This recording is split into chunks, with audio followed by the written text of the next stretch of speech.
राधे राधे। कैसे हैं आप सब? आप सभी को नवरात्रों की बहुत बहुत बधाई हो।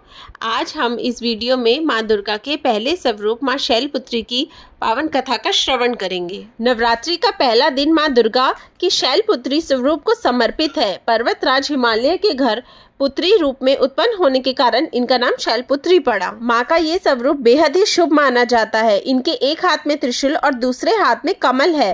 ये देवी वृषभ पर विराजमान है जो संपूर्ण हिमालय पर राज करती है। नवरात्रि के पहले दिन माँ शैलपुत्री की पूजा करने के लिए इनकी तस्वीर रखें और उसके नीचे लकड़ी की चौकी पर लाल वस्त्र बिछाएं।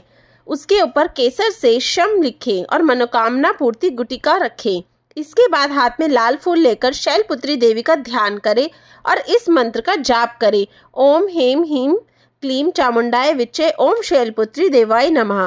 मंत्र के साथ ही हाथ में लिए गए फूल मनोकामना गुटिका एवं माँ की तस्वीर के ऊपर छोड़ दें। माँ शैलपुत्री के चरणों में गाय का घी अर्पित करने से भक्तों को आरोग्य का आशीर्वाद मिलता है, जिससे व्यक्ति का मन एवं शरीर दोनों ही निरोगी रहता है। यह थी माँ शैलपुत्री की पूजा विधि।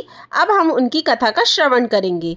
एक बार प्रजापति दक्ष ने एक बहुत बड़ा यज्ञ किया। इसमें उन्होंने सारे देवताओं को अपना अपना यज्ञ भाग प्राप्त करने के लिए निमंत्रित किया, लेकिन शंकर जी को उन्होंने इस यज्ञ में निमंत्रण नहीं किया। सती ने जब सुना कि उनके पिता एक अत्यंत विशाल यज्ञ का अनुष्ठान कर रहे हैं, तब वहां जाने के लिए उनका मन विकल हो गया। अपनी यह इच्छा उन्होंने शंकर जी को बताई। सारी बातों पर विचार करने के बाद उन्होंने कहा, प्रजापति दक्ष किसी कारण से हमसे नाराज है। अपने यज्ञ में उन्होंने सारे देवताओं को निमंत्रित किया है, उनके यज्ञ भाग भी उन्हें समर्पित किए हैं, लेकिन हमें जानबूझकर नहीं बुलाया, कोई सूचना तक नहीं भेजी।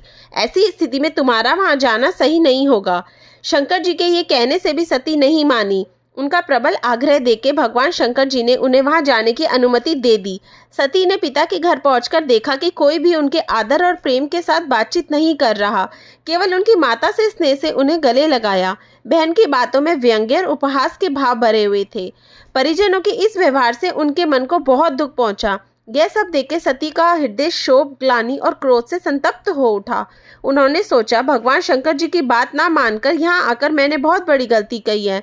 वह अपने पति भगवान शंकर जी के इस अपमान को सह न सकी। उन्होंने अपने उस रूप को तत्क्षण वहीं योगाग्नि द्वारा जलाकर भस्म कर दिया। वज्रपात के समान इस दारुण दुखद घटना को सुनकर शंकर जी ने क्रोध हो अपने गणों को भेजकर दक्ष के उस यज्ञ का पूर्णतः विध्वंस करा दिया। सती ने योगाग्नि द्वारा अपने शरीर को भस्म कर अगले जन्म में शैलराज हिमालय की पुत्री के रूप में जन्म लिया। इस बार शैलपुत्री नाम से विख्यात हुई। माँ शैलपुत्री की कथा समाप्त हुई। जय माता दी। राधे राधे।